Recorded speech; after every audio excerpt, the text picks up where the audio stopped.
A descent into the Maelstrom. The ways of God and nature, as in providence, are not as our ways, nor are the models that we frame in any way commensurate to the vastness, profundity, and unsearchableness of his works, which have a depth in them greater than the well of Democritus. Joseph Glanville. We had now reached the summit of the loftiest crag. For some minutes the old man seemed too much exhausted to speak. "Not long ago," said he at length, "and I could have guided you on this route as well as the youngest of my sons.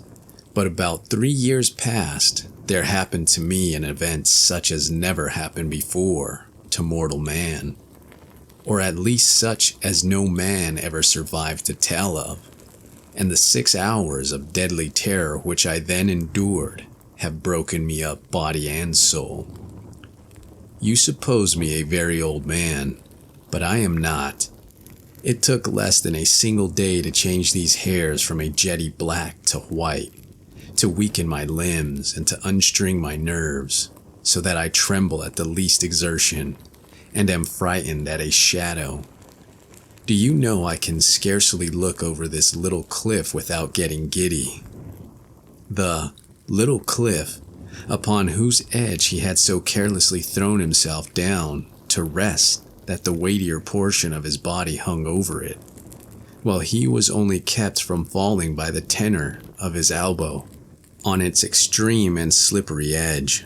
This little cliff arose, a sheer, unobstructed precipice of black shining rock, some 15 or 1600 feet from the world of crags beneath us. Nothing would have tempted me to be within half a dozen yards of its brink. In truth, so deeply was I excited by the perilous position of my companion, that I fell at full length upon the ground, clung to the shrubs around me, and dared not even glance upward at the sky, while I struggled in vain to divest myself of the idea that the very foundations of the mountain were in danger from the fury of the winds. It was long before I could reason myself into sufficient courage to sit up and look out into the distance. "You must get over these fancies," said the guide, "for I have brought you here, and you might have the best possible view of the scene of that event I mentioned, and to tell you the whole story with the spot just under your eye. We are now," he continued, in the particularizing manner which distinguished him, "we are now close upon the Norwegian coast, in the 68th degree of latitude, in the great province of Nordland, and in the dreary district of Lofenden. The mountain upon whose top we sit is Helsagen, the cloudy. Now raise yourself up a little higher. Hold on to the grass if you feel giddy. So, and look out, beyond the belt of vapor beneath us, into the sea." I looked dizzily, and beheld a wide expanse of ocean, whose waters were so inky a hue as to bring at once to my mind the Nubian geographer's account of the mare Tenebrarum, a panorama more deplorably desolate no human imagination can conceive. To the right and left, as far as the eye could reach, there lay outstretched, like ramparts of the world, lines of horridly black and beetling cliff, whose character of gloom was but the more forcibly illustrated by the surf which reared high up against it, its white and ghastly crest, howling and shrieking forever, just opposite the promontory upon whose apex we were placed, and at a distance of some 5 or 6 miles out at sea. There was visible a small, bleak-looking island, or more properly, its position was discernible through the wilderness of surge in which it was enveloped. About 2 miles nearer the land arose another of smaller size, hideously craggy and barren, and encompassed at various intervals by a cluster of dark rocks. The appearance of the ocean in the space between the more distant island and the shore had something very unusual about it. although at the time, so strong a gale was blowing landward that a brig in the remote offing lay to under a double-reefed trysail and constantly plunged her whole hull out of sight. Still, there were here nothing like a regular swell, but only a short, quick, angry cross-dashing of water in every direction, as well in the teeth of the winds as otherwise. Of foam, there was little except in the immediate vicinity of the rocks. "The island in the distance," resumed the old man, "is called by the Norwegians Ver. The one midway is Moscow. That is a mile to the northward, is Umberen. Yonder are Islesen, Hotholm, Keidelholm, Sargvan, and Buckholm. Further off between Moscow and Ver are Otterholm, Flyman, Sandflesen, and Stockholm. These are the true names of the places, but why it has been thought necessary to name them at all is more than either you or I can understand. Do you hear anything? Do you see any change in the water?" We had now been about 10 minutes upon the top of Halsagen, to which we had ascended from the interior of Lofoten, so that we had caught no glimpse of the sea until it had burst upon us from the summit.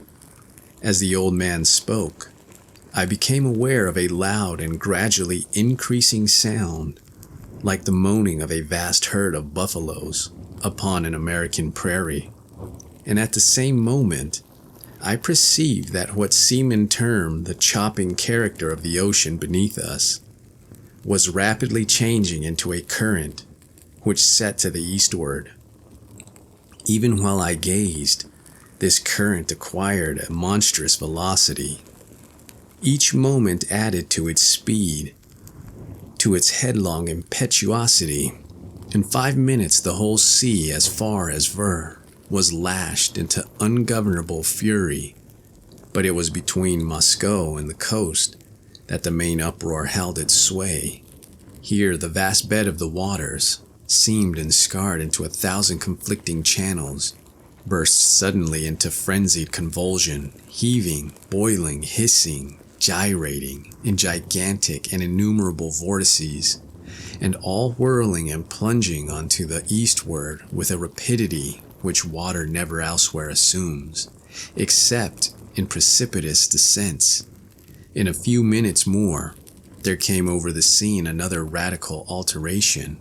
The general surface grew somewhat more smooth, and the whirlpools one by one disappeared, while prodigious streaks of foam became apparent where none had been seen before. These streaks at length, spreading out to a great distance and entering into combination, took unto themselves the gyratory motion of the subsided vortices, and seemed to form the germ of another more vast. Suddenly, very suddenly, this assumed a distinct and definite existence. In a circle of more than a mile in diameter, the edge of the whirl was represented by a broad belt of gleaming spray.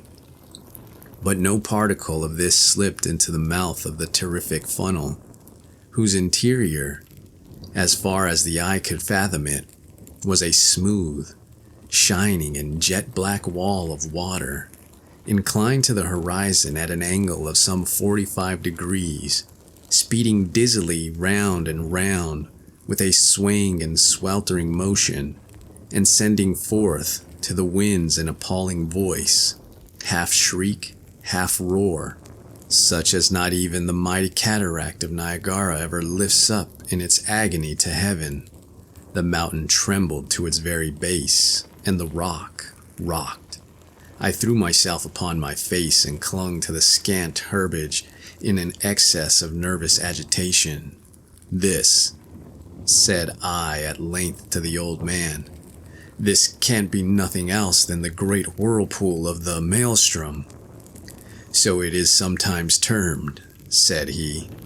"We Norwegians call it the Moscow Strum, from the island of Moscow in the Midway." The ordinary account of this vortex had by no means prepared me for what I saw. That of Jonas Ramus, which is perhaps the most circumstantial of any, cannot impart the faintest conception either of the magnificence or of the horror of the scene, or of the wild, bewildering sense of the novel which confounds the beholder.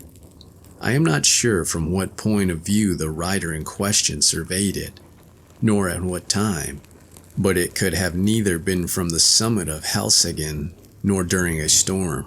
There are some passages of his description, nevertheless, which may be quoted for their details, although their effect is exceedingly feeble in conveying an impression of the spectacle.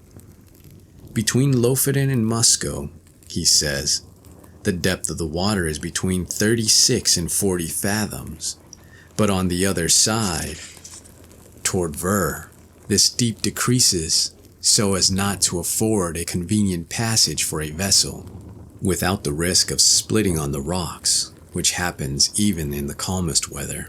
When it is flood, the stream runs up the country between Lofoten and Musco with a boisterous rapidity, but the roar of its impetuous ebb to the sea is scarce equaled by the loudest and most dreadful cataracts, the noise being heard several leagues off, and the vortices, or pits, are of such an extent and depth that if a ship comes within its attraction, it is inevitably absorbed and carried down to the bottom, and there beat to pieces against the rocks. And when the water relaxes, the fragments thereof are thrown up again.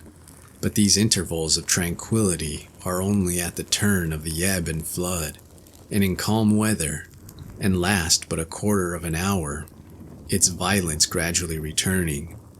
When the stream is most boisterous, and its fury heightened by a storm, it is dangerous to come within a Norway mile of it.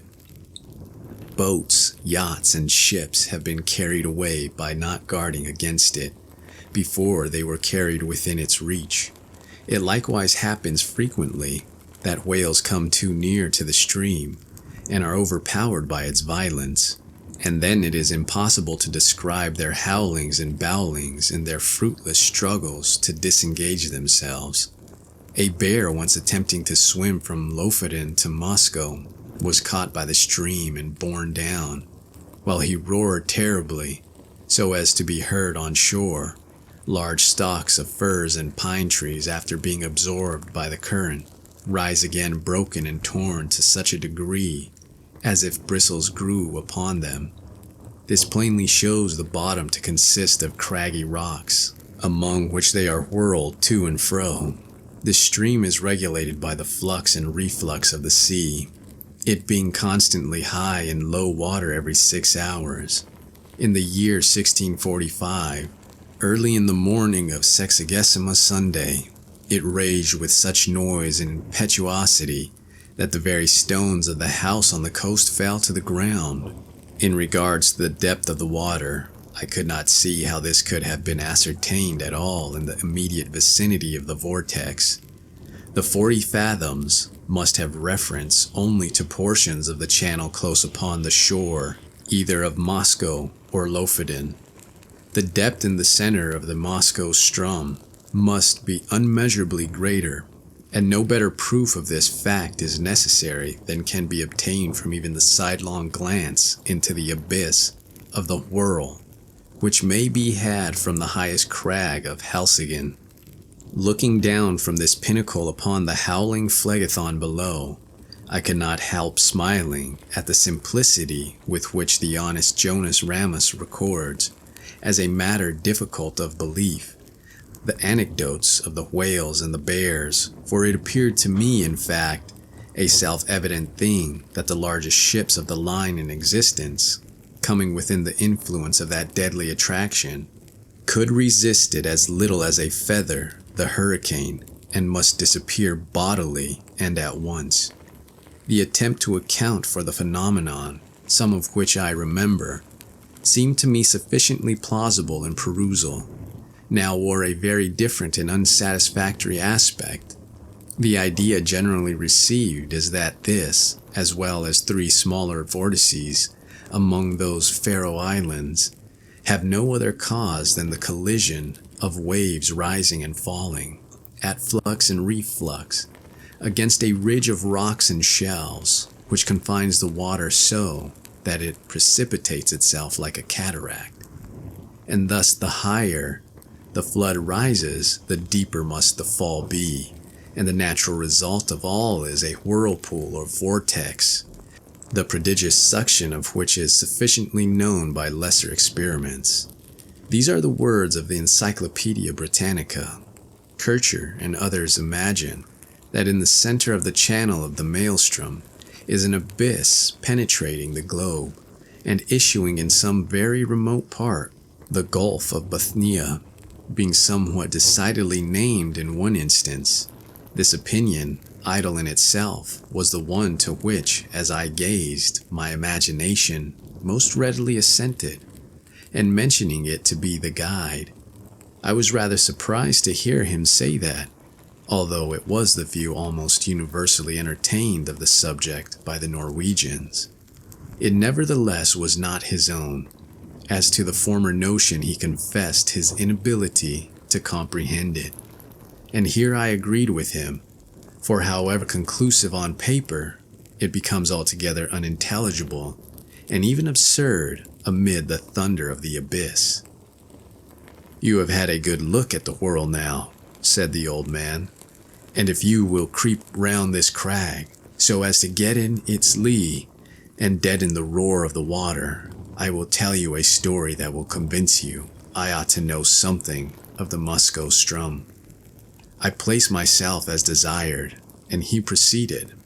"Myself and my two brothers once owned a schooner rigged smack of about 70 tons burthen, with which we were in the habit of fishing among the islands beyond Musco, nearly to Ver. In all violent eddies, at sea there is good fishing, at proper opportunities, if one has only the courage to attempt it. But among the whole of the Lofoten coastmen, we three were the only ones who made a regular business of going out to the islands. As I tell you, the usual grounds are a great way lower down to the southward. There fish can be got at all hours, without much risk, and therefore these places are preferred. The choice spots over here among the rocks, however, not only yield the finest variety, but in far greater abundance, so that we often got in a single day what the more timid of the craft could not scrap together in a week. In fact, we made it a matter of desperate speculation, the risk of life standing instead of labor, and courage answering for capital. We kept the smack in a cove about 5 miles higher up the coast than this, and it was our practice in fine weather to take advantage of the 15 minutes slack to push across the main channel of the Maelstrom, far above the pool, and then drop down upon anchorage somewhere near Otterholm and Sandflesen, where the eddies are not so violent as elsewhere. Here we used to remain until nearly time for slack water again, when we weighed and made for home. We never set out upon this expedition without a steady side wind, for going and coming, one that we felt sure would not fail us before our return, and we seldom made a miscalculation upon this point. Twice during 6 years we were forced to stay all night at anchor on account of a dead calm, which is a rare thing indeed just about here, and once we had to remain on the grounds nearly a week, starving to death, owing to a gale which blew up shortly after our arrival, and made the channel too boisterous to be thought of. Upon this occasion we should have been driven out to sea in spite of everything, for the whirlpools threw us round and round so violently that at length we fouled our anchor and dragged it. If it had not been that we drifted into one of the innumerable cross-currents, here today and gone tomorrow, which drove us under the lee of Fleeman, where by good luck we brought up, I cannot tell you the 20th part of the difficulties we encountered on the ground. It is a bad spot to be in, even in good weather, but we make shift always to run the gauntlet of the Maelstrom itself without accident. although at times my heart has been in my mouth when we happened to be a minute or so behind or before the slack. The wind sometimes was not as strong as we thought it at starting, and then we made rather less way than we could wish, while the current rendered the smack unmanageable. My eldest brother had a son 18 years old, and I had 2 stout boys of my own. These would have been of great assistance at such times in using the sweeps as well as afterward in fishing, but somehow, although we ran the risk ourselves, we had not the heart to let the young ones get into the danger, for after all said and done, it was a horrible danger, and that is the truth. It is now within a few days of 3 years since what I am doing to tell you occurred. It was on the 10th of July, 1800, a day which the people of this part of the world will never forget, for it was one in which blew the most terrible hurricane that ever came out of the heavens. And yet all the morning, and indeed until late in the afternoon, there was a gentle and steady breeze from the southwest, while the sun shone brightly, so that the oldest seaman among us could not have foreseen what was to follow. The 3 of us, my 2 brothers and myself, had crossed over to the islands about 2:00 p.m., and soon nearly loaded the smack with fine fish, which we all remarked were more plenty that day than we had ever known them. It was just 7 by my watch when we weighed and started for home, so as to make the worst of the strum at slack water, which we knew would be at 8. We set out with a fresh wind on our starboard quarter, and for some time spanked along at a great rate, never dreaming of danger, for indeed we saw not the slightest reason to apprehend it. All at once we were taken aback by a breeze from over Helseggen. This was most unusual, something that had never happened to us before, and I began to feel a little uneasy without exactly knowing why. We put the boat on the wind, but could make no headway at all for the eddies, and I was upon the point of proposing to return to the anchorage, when looking astern we saw the whole horizon covered with a singular copper-colored cloud that rose with the most amazing velocity. In the meantime the breeze that had headed us off fell away, and we were dead becalmed, drifting about in every direction. This state of things, however, did not last long enough to give us time to think about it. In less than a minute the storm was upon us. In less than 2, the sky was entirely overcast, and what with this and the driving spray, it became suddenly so dark that we could not see each other in the smack. Such a hurricane as then blew it is folly to attempt describing. The oldest seaman in Norway never experienced anything like it. We had let our sails go by the run before it cleverly took us, but at the first puff, both our masts went by the board, as if they had been sawed off, the mainmast taking with it my youngest brother, who had lashed himself to it for safety. Our boat was the lightest feather of a thing that ever sat upon water. It had a complete flush deck, with only a small hatch near the bow, and this hatch it had always been our custom to batten down when about to cross the Strom, by way of precaution against the chopping seas. But for the circumstance, we should have found it at once, for we lay entirely buried for some moments.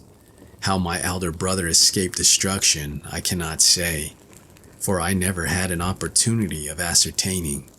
For my part, as soon as I had let the foresail run, I threw myself flat on deck, with my feet against the narrow gunwale of the bow, and with my hands grasping a ringbolt near the foot of the foremast. It was mere instinct that prompted me to do this, which was undoubtedly the very best thing I could have done, for I was too much flurried to think. For some moments we were completely deluged, as I say, and all this time I held my breath and clung to the bolt. When I could not stand it no longer, I raised myself upon my knees, still keeping hold with my hands, and thus got my head clear.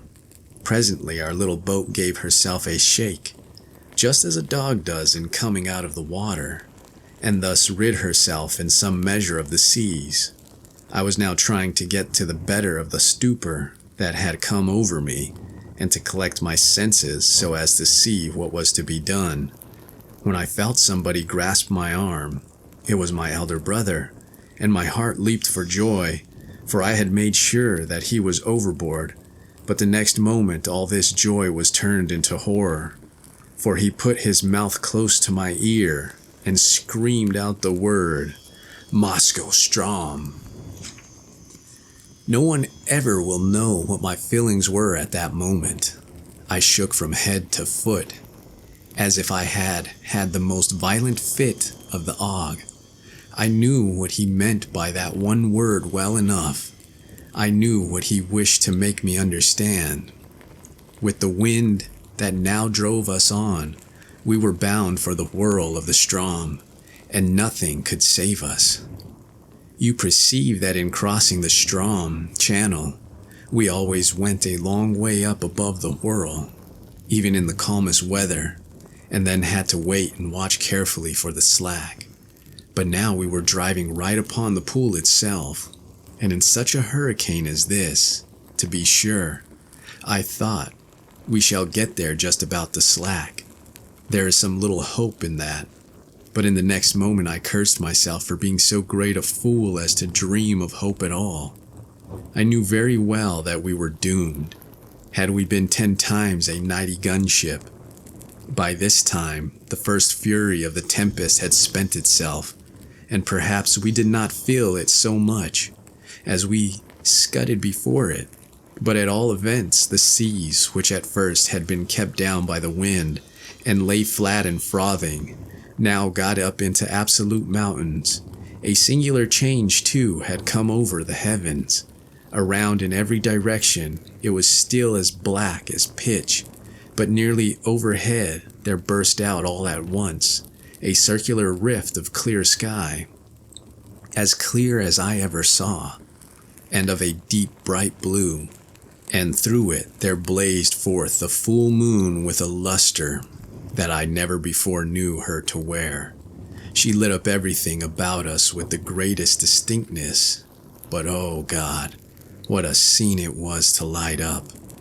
I now made 1 or 2 attempts to speak to my brother, but in some manner which I could not understand, the din had so increased that I could not make him hear a single word.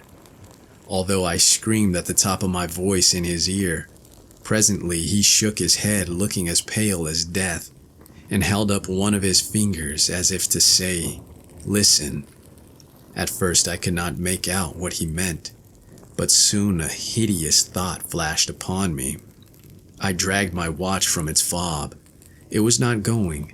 I glanced at its face by the moonlight, and then burst into tears as I flung it far away into the ocean. It had run down at 7 o'clock.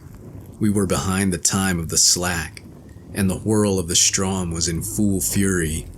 When a boat is well built, properly trimmed, and not deep laden, the waves in a strong gale, when she is going large, seem always to slip from beneath her, which appears strange to a landsman, and this is what is called riding in the sea phrase. Well, so far we had ridden the swells very cleverly, but presently a gigantic sea happened to take us right under the counter, and bore us with it as it rose up, as if into the sky. I would not have believed that any wave could rise so high, and then down we came with a sweep, a slide, and a plunge that made me feel sick and dizzy, as if I was falling from some lofty mountaintop in a dream.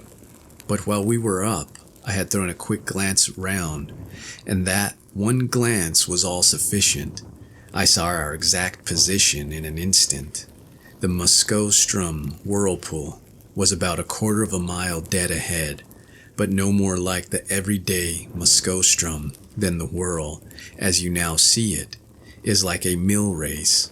If I had not known where we were and what we had to expect, I should not have recognized the place at all. As it was, I involuntarily closed my eyes in horror. The lids clenched themselves together as if in a spasm. It could not have been more than 2 minutes afterwards until we suddenly felt the waves subside and were enveloped in foam. The boat made a sharp half-turn to larboard and then shot off in its new direction like a thunderbolt. At the same moment, the roaring noise of the water was completely drowned in a kind of shrill shriek, such a sound as you might imagine given out by the water pipes of many thousand steam vessels letting off their steam altogether. We were now in the belt of surf that always surrounds the whirl, and I thought, of course, that another moment would plunge us into the abyss, down which we could only see indistinctly on account of the amazing velocity with which we were borne along. The boat did not seem to sink into the water at all, but to skim like an air bubble upon the surface of the surge. Her starboard side was next the whirl, and on the larboard rose the world of ocean we had left. It stood like a huge writhing wall between us and the horizon. It may appear strange, but now, when we were in the very jaws of the gulf, I felt more composed than when we were only approaching it. Having made up my mind to hope no more, I got rid of a great deal of that terror which unmanned me at first. I supposed it was despair that strung my nerves. It may look like boasting, but what I tell you is truth. I began to reflect how magnificent a thing it was to die in such a manner, and how foolish it was in me to think of so paltry a consideration as my own individual life, in view of so wonderful a manifestation of God's power. I do believe that I blushed with shame when this idea crossed my mind. After a little while I became possessed with the keenest curiosity about the world itself. I positively felt a wish to explore its depths, even at the sacrifice I was going to make, and my principal grief was that I should never be able to tell my old companions on shore about the mysteries I should see. These no doubt were singular fancies to occupy a man's mind in such extremity, and I have often thought since that the revolutions of the boat around the pool might have rendered me a little light-headed. There was another circumstance which tended to restore my self-possession, and this was the cessation of the wind, which could not reach us in our present situation, for as you saw for yourself, the belt of the surf is considerably lower than the general bed of the ocean, and this latter now towered above us, a high, black, mountainous ridge. If you have never been at sea in a heavy gale, you can form no idea of the confusion of mind occasioned by the wind and spray together. They blind, deafen, and strangle you, and take away all power of action or reflection. But we were now in a great measure rid of these annoyances, just as death-condemned felons in prison are allowed petty indulgences, forbidden them while their doom is yet uncertain. How often we made the circuit of the belt, it is impossible to say. We careered round and round for perhaps an hour, flying rather than floating, getting gradually more and more into the middle of the surge, and then nearer and nearer to its horrible inner edge. All this time I had never let go of the ring-bolt. My brother was at the stern, holding on to a small empty water cask, which had been securely lashed under the coop of the counter, and was the only thing on deck that had not been swept overboard when the gale first took us. As we approached the brink of the pit, he let go his hold upon this, and made for the ring, from which, in the agony of his terror, he endeavored to force my hands, as it was not large enough to afford us both a secure grasp. I never felt deeper grief than when I saw him attempt this act, although I knew he was a madman when he did it, a raving maniac through sheer fright. I did not care, however, to contest the point with him. I knew it could make no difference whether either of us held on at all, so I let him have the bolt, and went astern to the cask. This there was no great difficulty in doing, for the smack flew round steadily enough and upon an even keel, only swaying to and fro with the immense sweeps and swelters of the whirl. Scarcely had I secured myself in my new position when we gave a wild lurch to starboard and rushed headlong into the abyss. I muttered a hurried prayer to God and thought all was over. As I felt the sickening sweep of the descent, I had instinctively tightened my hold upon the barrel and closed my eyes. For some seconds I dared not open them, while I expected instant destruction and wondered that I was not already in my death struggles with the water. But moment after moment elapsed. I still lived.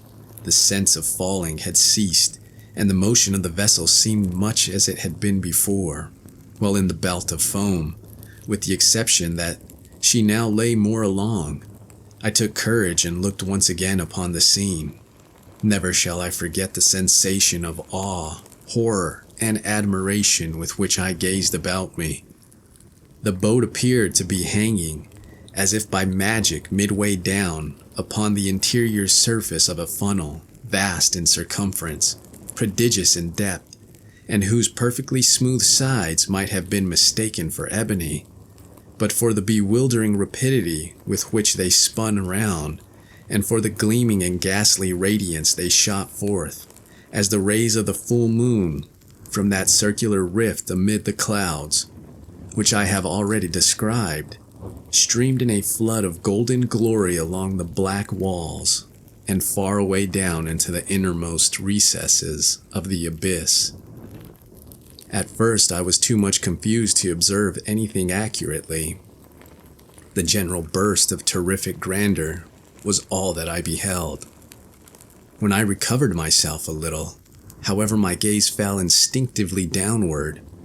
In this direction I was able to obtain an unobstructed view from the manner in which the smack hung on the inclined surface of the pool.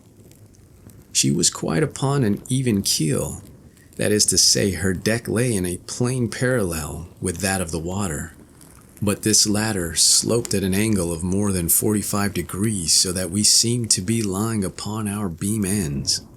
I could not help observing, nevertheless, that I had scarcely more difficulty in maintaining my hold and footing in this situation than if we had been upon a dead level, and this I suppose was owing to the speed at which we revolved.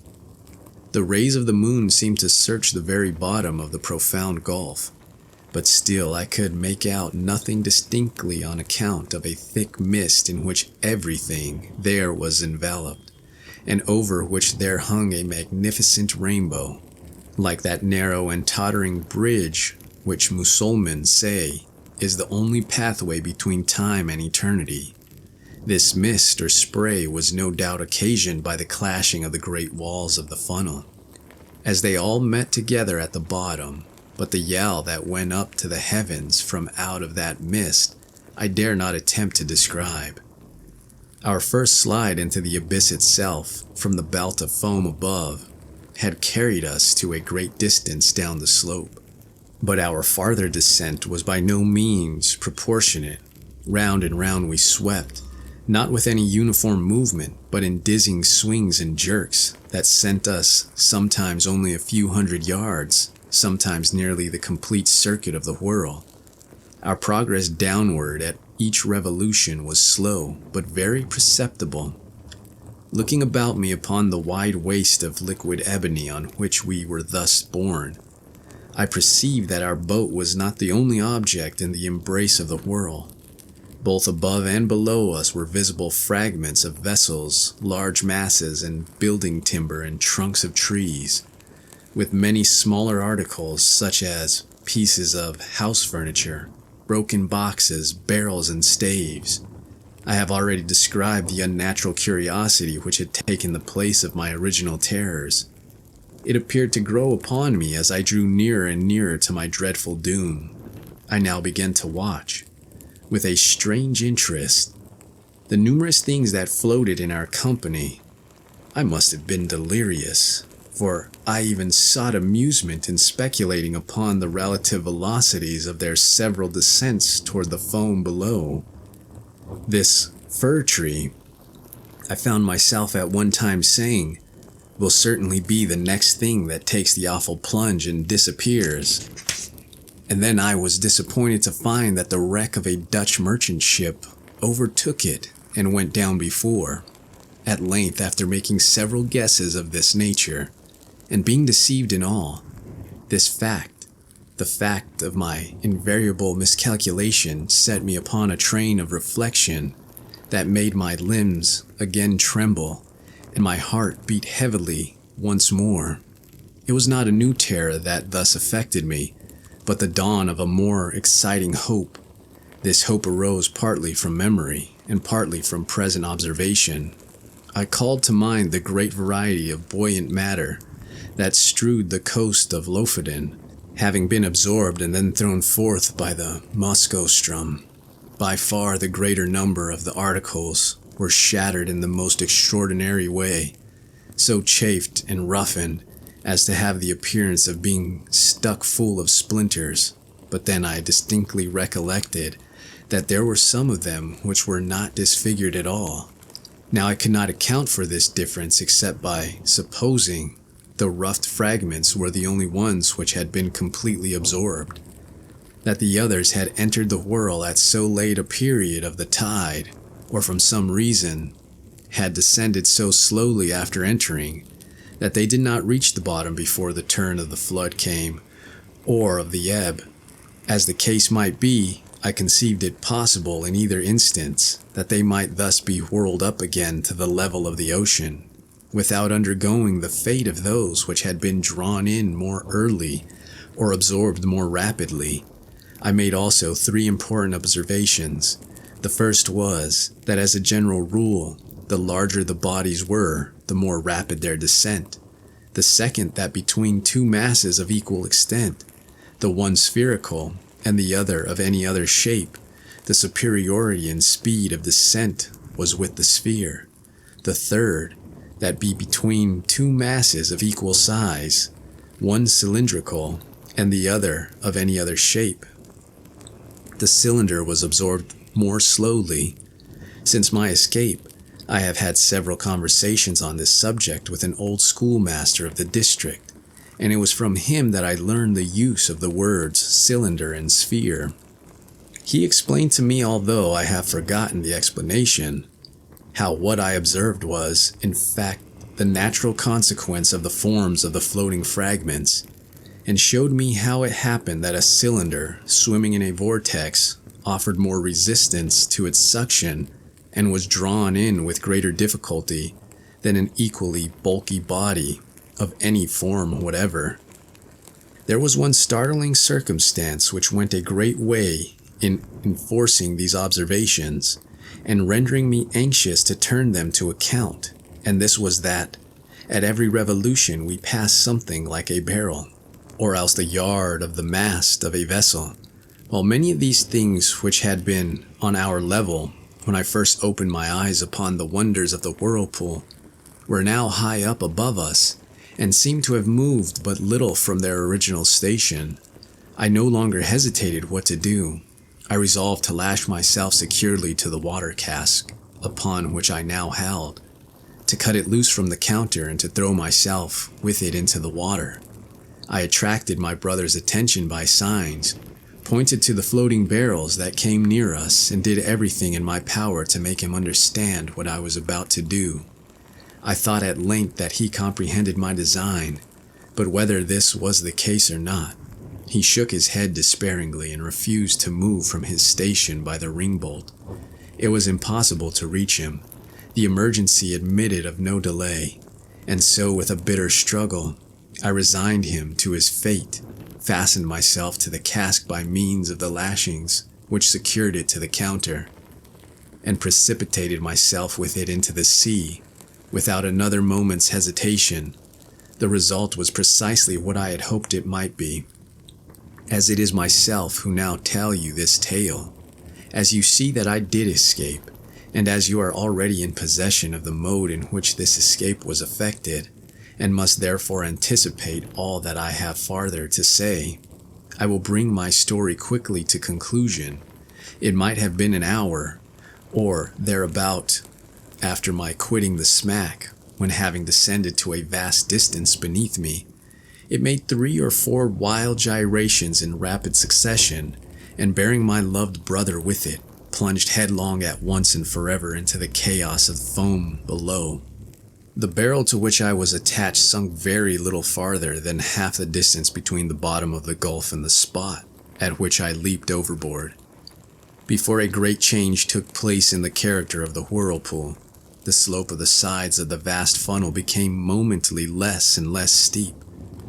The gyrations of the whirl grew gradually less and less violent. By degrees, the fourth and the rainbow disappeared, and the bottom of the gulf seemed slowly to uprise.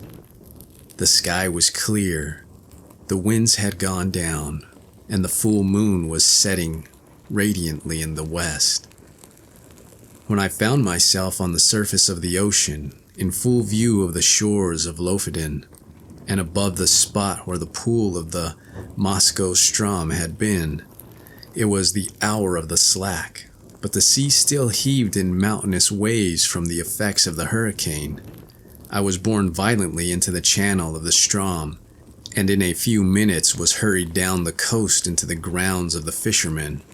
A boat picked me up, exhausted from fatigue, and, now that the danger was removed, speechless from the memory of its horror.